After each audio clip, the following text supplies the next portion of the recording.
Hello and welcome to My Studio, a program that explores the artistic soul by sharing the creative process, vision, determination, and personal desire to create art. I'm your host, Ginny Barrett. In this episode, we visit a unique art studio high atop Big Bear Mountain in Brookline, New Hampshire. This is Andre's Institute of Art. Each year, a search goes out around the globe for talented, imaginative sculptors. John Weideman, artist in residence, invited 3 insightful and creative artists to participate in the 18th Annual International Sculpture Symposium at Andre's Institute.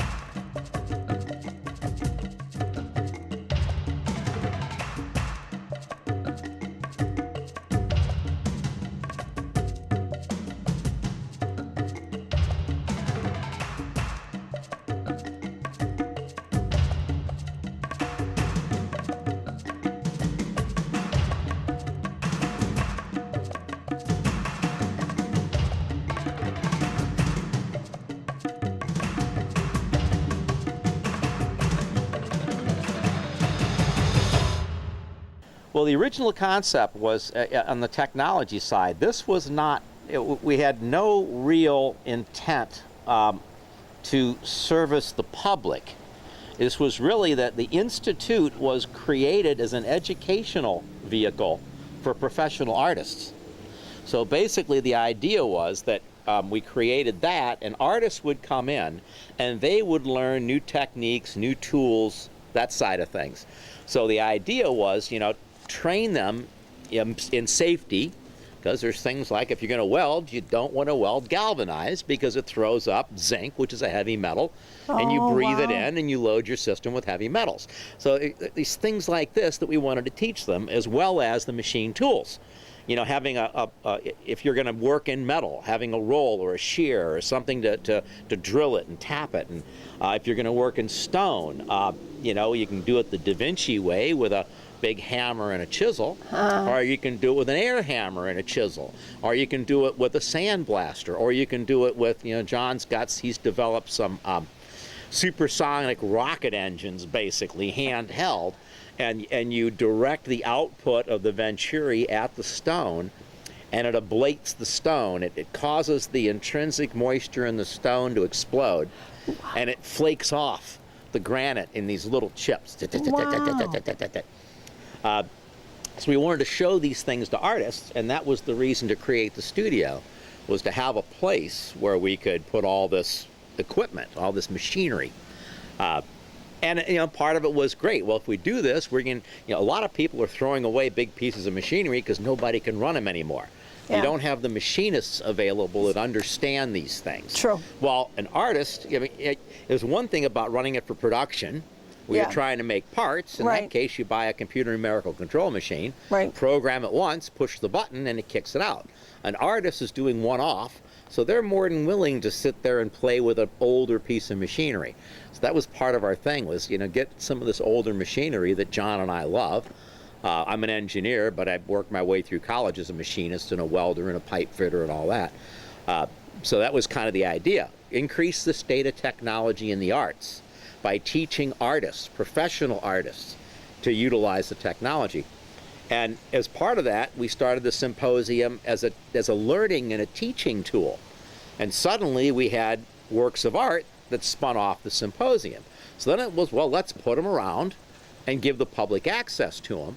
So the sculpture park was kind of the tail that's now wagging the dog. So now everything gets revolved around creating the symposiums and where the pieces go. But really, our purpose was out there where the artists are working, and the artists working on something different than they've done before. Carole's not worked in metal before. No. So she's learning to weld, and she's learning to cut. She's got the plasma cutter, and she's cutting out, thick plates of Core 10 steel. The gentleman, Erik, from Sweden, he's worked mostly in wood. Now he's implementing his wood carvings in granite. A little different. Oh, And then Dominika, yeah, she has worked in stone, but not so much in granite. So she's getting a chance to implement things in a different media too. And that was the whole, that's why it's called an institute. The Andres Institute of Art, because it was meant to be a teaching. That's why we're a 501c3. We're an educational institution. Oh, indeed. So, and the sculpture part just happened. So. Well, giving this to the community, you know, it's truly a gift. And we were talking to the artists earlier, and really, they're leaving treasures or little messages behind, you know, and being their international experience, you know, spreading their word or their vision around the planet. Yeah. And this is one stop on that journey around the planet that people don't really appreciate that's out here. And we hope to talk more about Andres Institute, not only the Sculpture Symposium, but you also, speaking about being a teaching facility. I know you had the poured iron molding, the iron melting, and do some other teaching opportunities here. Well, that's more and the public. They have you have the institute space, which is more of a private, you know, art for artists, and then you have the public space. And of course, the symposium, we let the public come in to see what's happening, so they can get a feel for, you know, how the art's created. But this year I donated the Big Bear Lodge at the bottom, which is a 12,000 square foot building. A beautiful facility. And they're, you know, basically they want to run classes there, and those will be classes for the public. And what we're working with is different artists that want to be instructors, or in some cases are instructors, and letting them utilize the space to run classes for what they do. Whether it's painting or pottery or you know, there's a fairy house thing where they create these cute little things, and that's more of a family thing. You know, you bring the kids out and you get art. I would like to see them kind of implement that, and my suggestion was set it up as an ongoing art for kids program. So it's an after-school program, it's a weekend program, but there's some consistency here. So the parents can count on when this class in, you know, figure painting is done, there'll be another class starting in pottery. So there's no missing things, and parents can plan on having a place they can park their kids after school. You know, it seems to be needed in a community like this, because we're really a bedroom community of people that are working in towards Boston. So you have two parents working and commuting. You know, it's good to have a place to park the kids after school. No, you park the children, but give them an opportunity to be creative, use their imagination, get them learning a different technology, and not just some computer. Well, a different means of communication. Yes. It's art is more than a technology. Art was our most basic means of communication. If you take a look at, you know, my theory is that what we ran out of the ability to evolve internally. In other words, we utilize 100% of our brain capacity. There's no stuff, you only use 90% or 10% is crazy. You use 100% of your brain capacity or it wouldn't be there. And in fact, as we evolved, we gave up part of our brains to utilize for other things. We gave up our olfactory sense. We cannot smell as accurately as a dog, but we can see a lot better. And then we developed a frontal cortex. At some point, we couldn't do that anymore. We had to go outside. I call it extra genome evolution. At that point, we utilized a new technology, which was communications. I could strap your brain and my brain together by initially art. And I'd say, well, I can't catch that gazelle. It's faster than I am, but if you'll stand right here with this rock, I'm going to chase it around. When it runs past you, hit it in the head, and we're both eating tonight. So, and that's your cave paintings, you know, are the hunt. To me, those were basically communicating between you and I what we were going to do to get dinner tonight, right? And the people that could do that communications were, you know, stronger evolutionary because they got fed. So if we take a look, art is our most basic form of communication, and it still is, because right now we use it to communicate more ideals and emotions, and you try to elicit a response, and that response can be, you know, wow, I like it, or that's crap. Either way, and that's what we're trying to do here. The artists all come with their concept. John doesn't lay a lot of requirements on them as to what they're doing, other than it has to be innovative. It has to be something that they're learning something, and it's got to be done in 3 weeks. Yeah. Start to finish. Pretty simple. And start being pick what you're going to do and what materials you want. There's a pile of rocks. Pick one. To finish, it's installed. It's connected to other pieces by trails. What a challenge. What a Especially challenge. with these monumental pieces. I mean, that one there, Tears for Wells Fargo, that was a 2-week project. That was done with the circles and the pieces laying down. That was completed and placed in 2 weeks. That's what the symposium used to only be 2 weeks long. Oh, So, wow. Yeah. Wow. Well, it's wonderful to have patrons for the arts that feel as passionately as you do about presenting it and communicating to the community the message of creativity, stepping out, the history of talking and communicating. And it's here for generations. Yeah, and we try to get the community involved. That's one of our big focuses, and where we differ from a lot of, shall we say, the more classic sculpture parks. Is, for instance, our artists stay with members of the community. We have a host family that takes care of the artist for 3 weeks. Now, that artist is living with an American family. They're eating our food, they're seeing what goes on, they're probably getting exposed to our television and all the rest of the crap that goes along with it. But effectively, they go back home with an understanding a little bit of what an American does, lives by. And likewise, the family, their kids get exposed to what a European or an Asian it gets. And it's this mutual connection that we need more of in the world. Because if you don't know somebody, if you don't know their culture, you have a propensity to be afraid of them. True. And let's face it, as Americans, we got a pretty bad reputation in the world.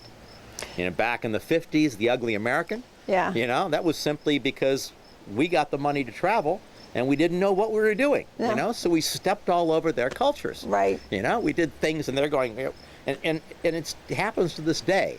If you go to Japan, it's just not acceptable to be walking down the street eating something.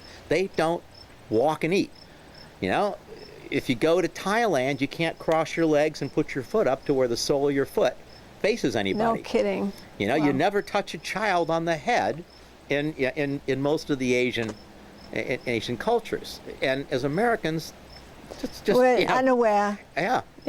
So hopefully this integration of different cultures is going to go a long way in a small area, starting small.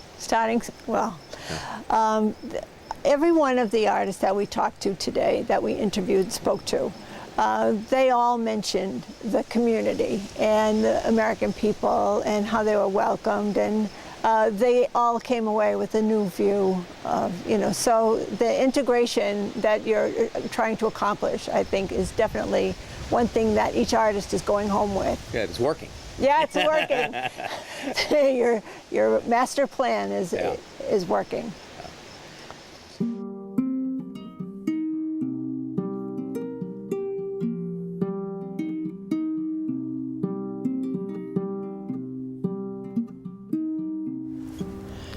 We're here with visiting artist Carole Turner, a native of Portland, Oregon, and international sculptor. You've been around the globe-trotting, leaving sculptures here and there. Quite a few places, yeah. And how did you become aware of the symposium here at Andre's Institute? I met John Weideman, the director, 11 years ago at my very first symposium in Vietnam. Oh, no kidding. Right. And so he had talked about this project and some other things he was working on, and so I kind of followed it a little bit after that, and we've stayed in touch. And this is is this the first one you've participated in? Yes. Oh, very good. I noticed in looking at your website, Carole with an E, Turner.com. Thank you. Your forms and figures. And I was struck by the images that you posted where your forms are mostly feminine, smooth, curvaceous, and kind of a bit contemplative. And then your forms having more texture or geometry and that. Is that a conscious effort, or is that just what comes out as being an artist? It was not a conscious effort, but my forms, I've always made those, the figures, very fat. I like to make rolls, and I started out working in bronze. So it was clay to bronze, so it worked very well with that. And I've made a number of them in very large stone also, but that is much more difficult because it takes a lot more time to get all of the rounding done. So often for public work, I do more geometric shapes, especially in countries where figurative work is not welcome. Oh, I was going to ask you that. If you have a kind of direction when you get a commission for a public piece, are you restricted in some way, or do you feel like you can put anything in a space? Often there's a theme. If it's a symposium, if it's not, you ask questions, and sometimes you already know the answers, that some things would not be as appreciated. So that's fine, because my sculptures, whether it's figurative or the forms, it's about the journey through life, or transformation and memory. A lot of are about memory, so I can express that in either way, and they all have sort of a wandering, whether the contemplative forms or figures, or the forms that, like the last one I did was in Greece, in Crete, in July, and that was, I think you've seen my dream clouds. Yes. The big circles. These were similar. It was a climbing, a rising configuration that were actually time capsules. So again, about memory. Okay, yeah. That's kind of the theme and perspective of the piece we're doing now, with the communication, the TV sets or monitors, or how we get our information from our memories. Roll that tape, and what you're putting inside the boxes. I particularly like the fact that it's kind of technology in a natural environment. I think that's contemplative in itself, and having that message of communication once again. And those are actually part of a group of sculptures that I'm doing, or have been doing for the past several years, but I'm working on for an exhibition. The first ones I did were of those tapes, the same strips of black metal tapes that are inside the screens on these televisions, but they form the entire figures. And these are very big figures that I've done in Istanbul, and ones that were smaller I've had on exhibition in China a few years ago. And those are all of the voices and images you see in your head, whether it's from television, from your youth, or recently, or voices of your mother, or things that just sort of form who you are. I mean, intentionally there were no structure at all in those figures, which made it a little more difficult to wind all of these tapes around. But I wanted it to be that the people were formed solely from what you hear and experience, the things that stay with you, that kind of recalibrate your image of yourself, and whether it's wanted or not. Yeah, what a great, but they keep great popping message. up. And so go ahead. And so the televisions they're a metaphor for all of those voices, not just the ones that you see in the media, but also, again, it can be your colleagues, your mother, your professors, anyone, those voices that stay and that really affect who you think you are. Well, very good message. And actually my sculpture in Greece was called Who We Thought We Were. because what you put in those time capsules, you think that represents who you are, and years later, you wouldn't think that's who you were on that. Yeah, even at that point, even let alone today. Because we all have a mask of who we think we are, and then it's already wrapped around us who we really are. Right. What a great message. Do you always work in sculpture? Have you done drawing or painting?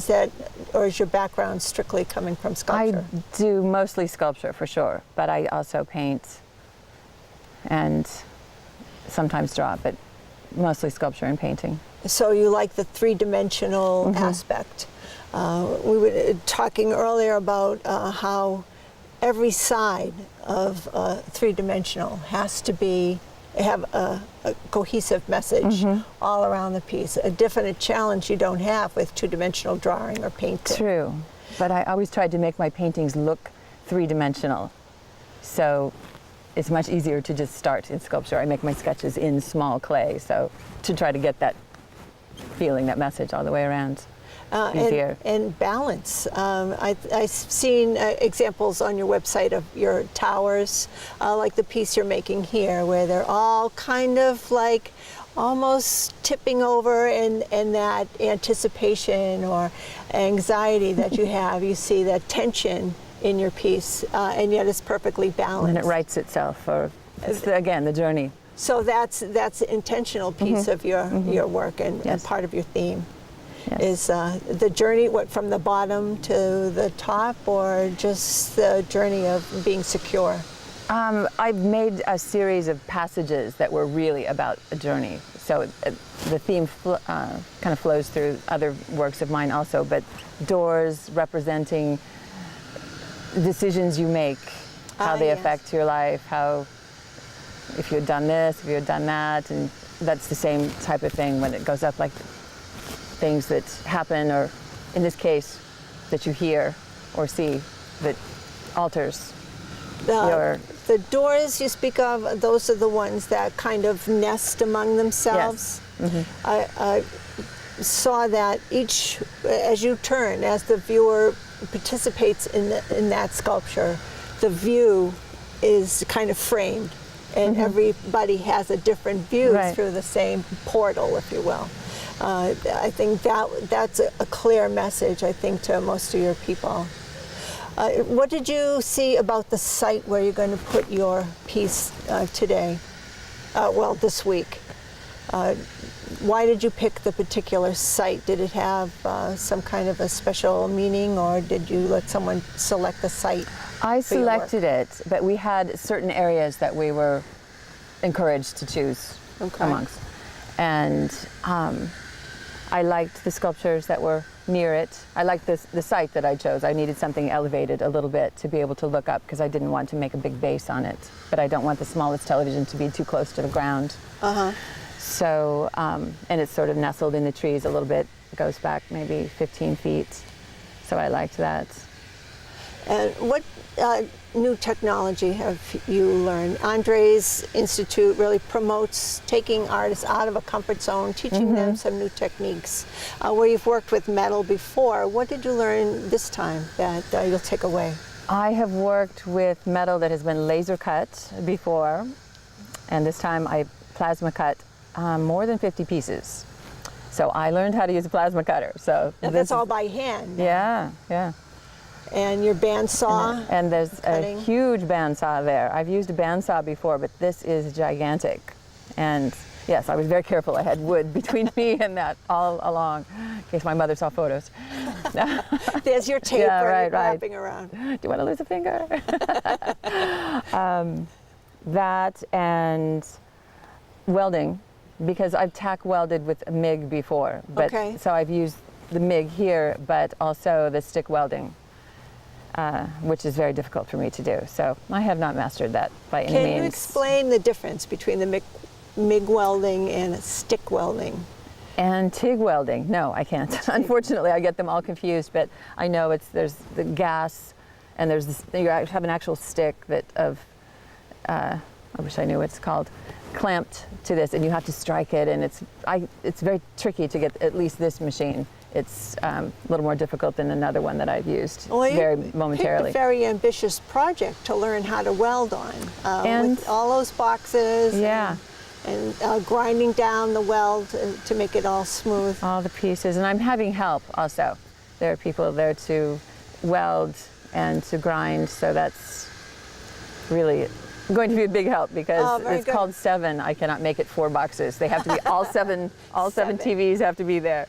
And you chose 7 because of, you were saying marketing? Right. There's that old rule of marketing that if you see something 7 times, whether it's on television or billboard or magazine, that the message sinks in and it becomes more authentic. You act on it or reject it or make a decision. It becomes more of a real.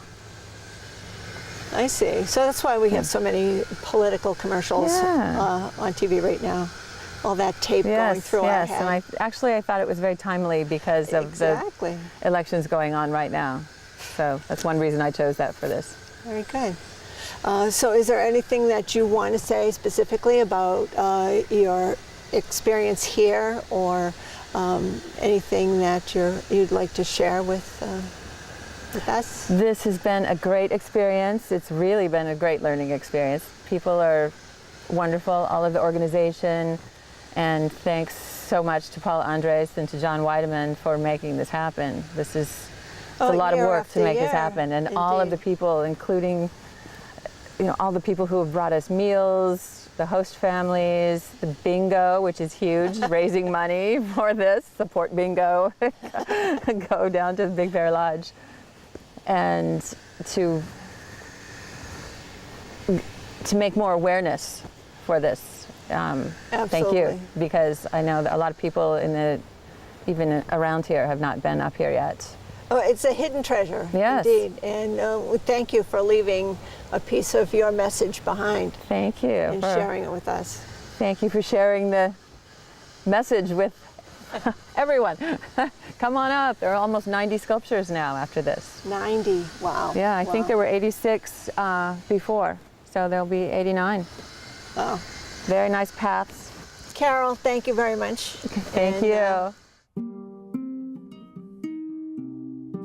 Already involved in my conversation with our next sculptor, Dominika Griesgraber from Poland. Let's join the conversation. Well, some of your commission work, it's just so huge. How do you work on site, or do you work at a studio or right at the quarry and then ship the installation to your commission, especially your public work? Yeah, usually the huge work concerns symposia realization. Symposia, it means where artists are invited to work together, what is very nice, in a new specific space. And we work on the site. So sometimes it starts by understanding the context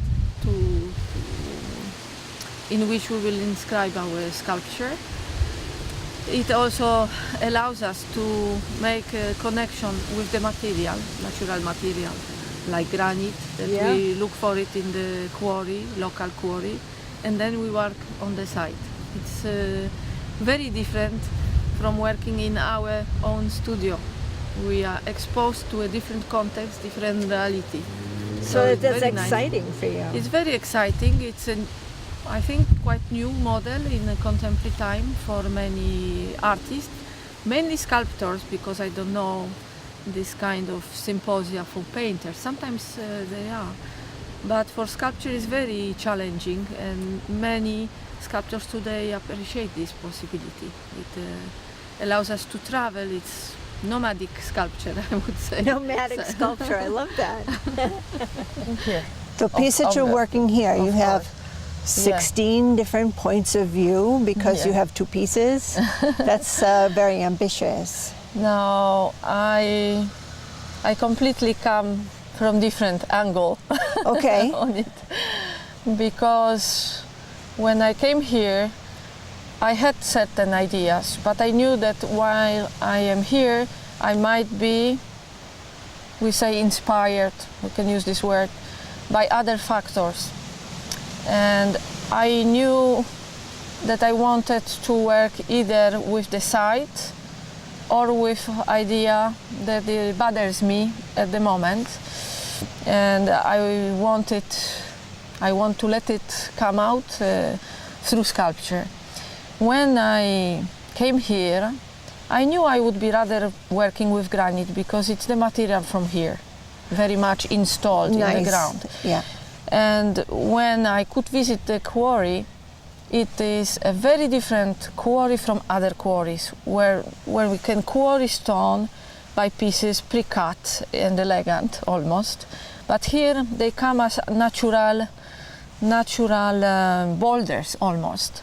When I observed those stones, the pieces, the boulders extracted, that stayed on a pile for 100 years, they haven't been used.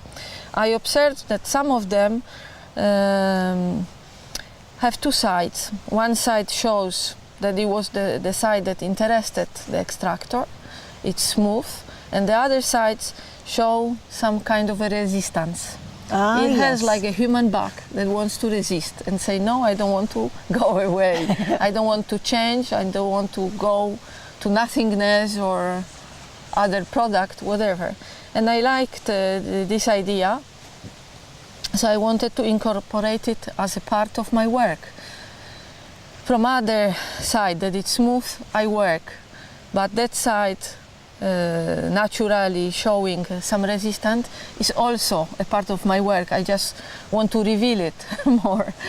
So this already is taking another angle for me. Yeah, well, that's perspective. Your versatility in what you create, in the materials that you use, wood, stone, plastic. You're really fearless in your vision and making that vision a reality. I see that in the works and that you have on your website, Dominika Griesgraber.com. And just Googling your work, it's out there. You have put sculptures in international space, and you leave these little gifts around for people to share. What's different when you talk about your vision, like in the Symposium here? You have freedom to create what you want. You saw the stones in the quarry. You see what they can be, and you can leave your story on the stones. Now, when you get a commission for a public art piece, does that come with restrictions and guidance of what they're looking for, or do you still have that same freedom of expression? Of course, the commission can come in different ways because maybe there is some underneath subject that I am asked to treat, or it is about any work that I would like to put. So if it is the subject, of course I will dig in what I have done already and think always about the new context, working with the context. I will never look for one of my works to put in a site without any connections that both would have. I will always look for the connection. So I want to know what is this place about, this new place. Okay, great. You get your history and design it for the space. The history and the future. It's to inscribe my work between the past and the future. Well, it's built to last, definitely. Definitely. Do you decide, at what point do you decide which material you'll use, whether it be plastic, wood, or stone?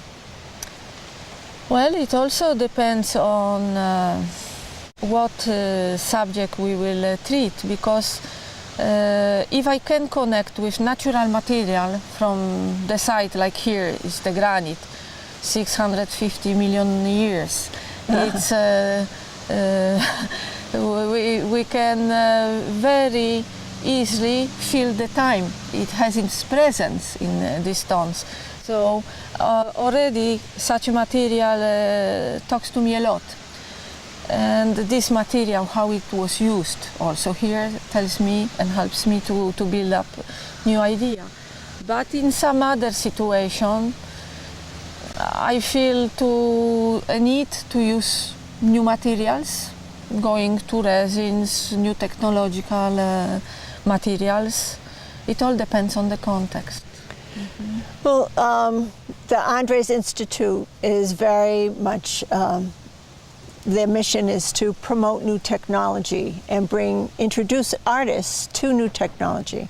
What are you doing today that is something stepping out of your comfort zone and teaching you how to use new tools or just the material that you're working with? What are you gaining from being in this symposium?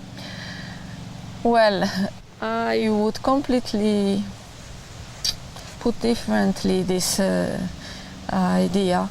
I am not learning here new technology, however, this country is about new technologies, but everything that I would observe here is a kind of information.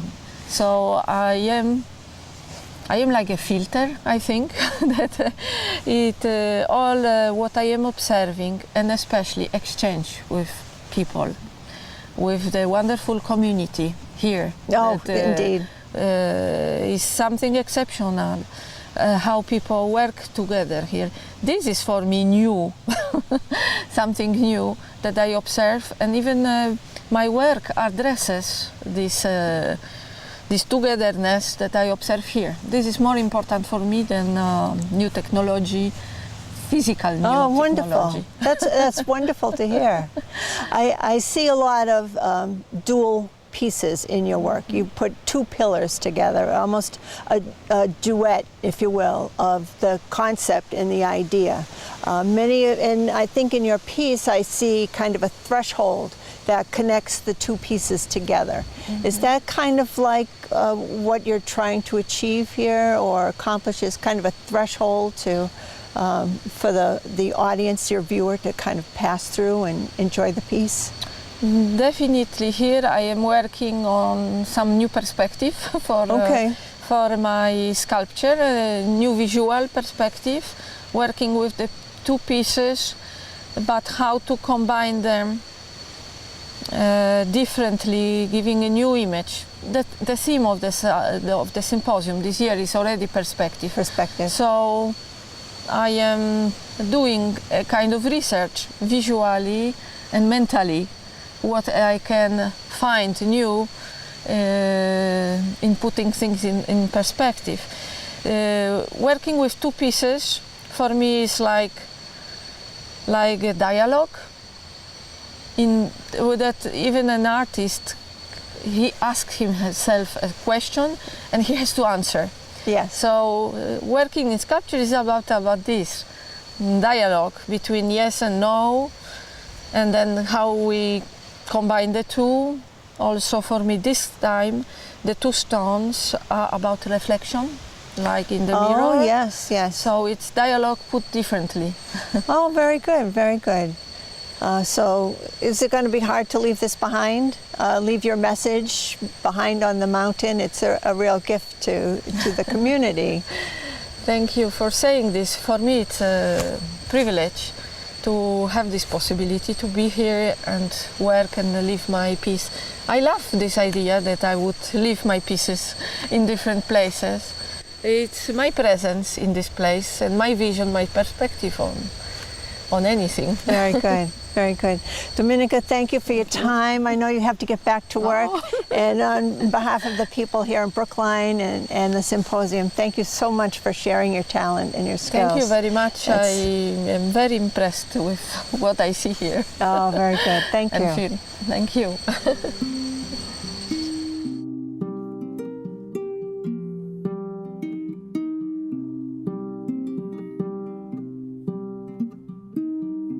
All right, we're here with Erik Wennerstrand from Stockholm, Sweden.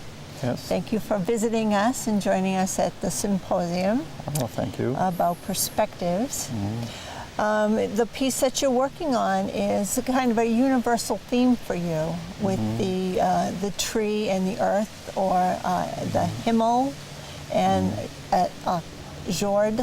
Did I pronounce that correctly? Yes, yes, that's good. So it's the sky and the earth, and the humanity that lives in between. It's a message that you leave around the world at different places, and we're happy to have that message here. Thanks. A lot of the work that I saw on your website, it was not only three-dimensional, but suspended, which was something that's totally unique. So your sculptures you may suspend from the ceiling. Why?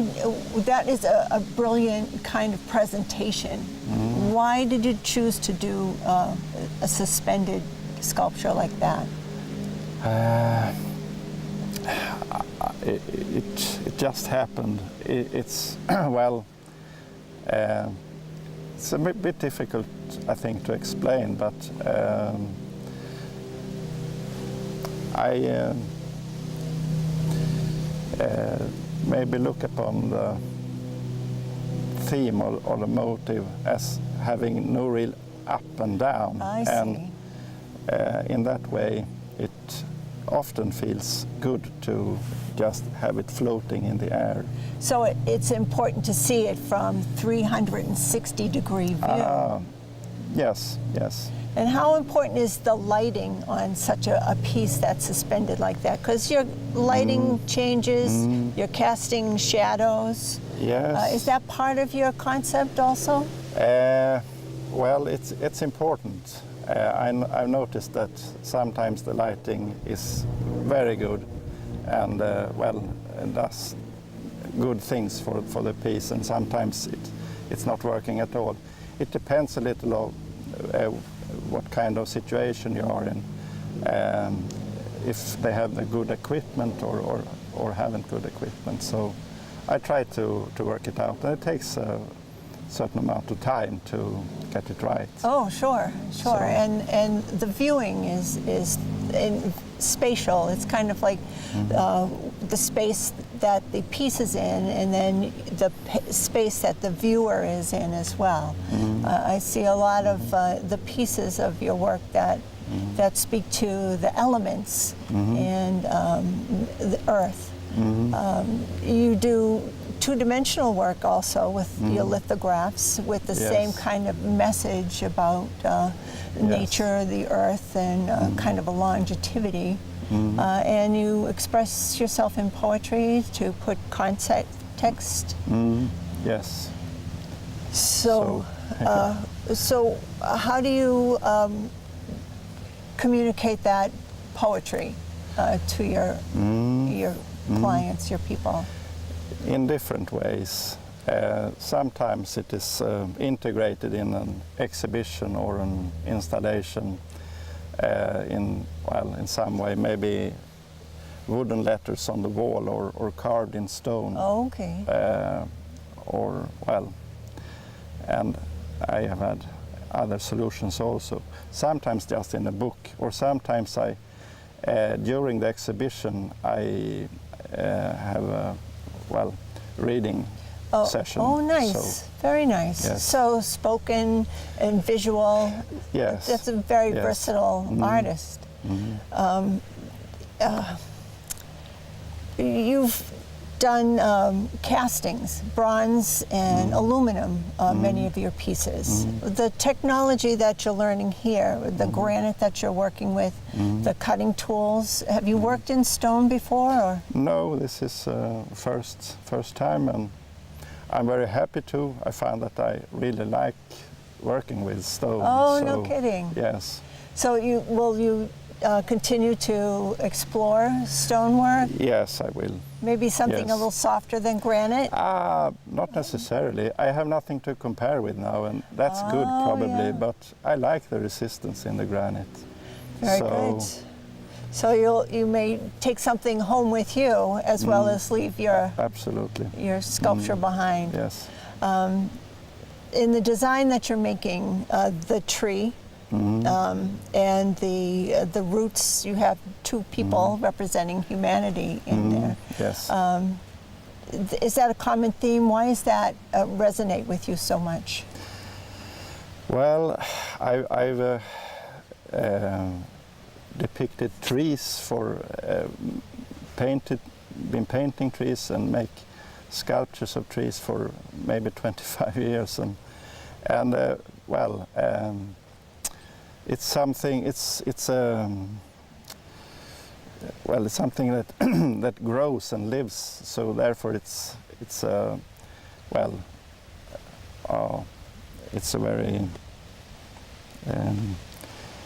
I don't find the word thankful. Sorry. I don't want to get your message wrong, so I don't want to offer any words. I've used it for a long time, but anyway, as I have been developing this motif, it has, in a way, grown inside of me also, so that I nowadays think about it as many things, but for one thing, it's the beauty of life, and that, for me, that equals humanity in man. That is, well, the same thing in my mind. Connected, yes. And also, while I've been working on it here, the thought came to mind that the tree stands for community. That's maybe another way to putting it, but anyway.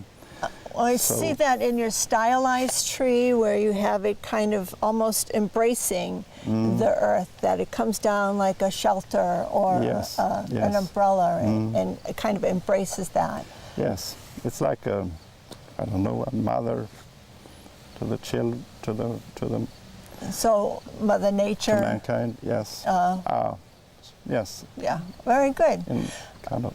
And rooted in the earth, so it's solid, it's ongoing, it's thousands of years old. Yes, and the roots are a very important part of the motif. In this piece, the roots actually surrounds the sky. Yes. So the roots are, maybe the main motif actually in this piece. It gives you that infinity that of time that goes around. Yes. Very good. I had another question, and I can't think of it.